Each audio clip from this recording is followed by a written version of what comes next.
fai lo taua sau a paula wa salia au wa malo le moa whanua sola ita le moa wholau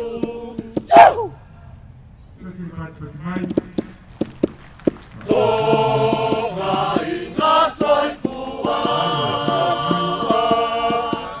lo ua tunu pele Samoa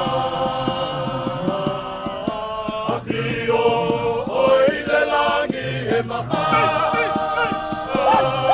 foi ita i mali whalau lau mua toka i ngā soifua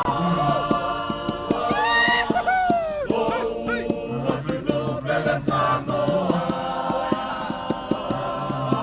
a krio oi le langi he maha foi ita i mali whalau lau mua. Hey, hey, ho! Aloha, thank you, Mr. Tupati, now for the line. Now for the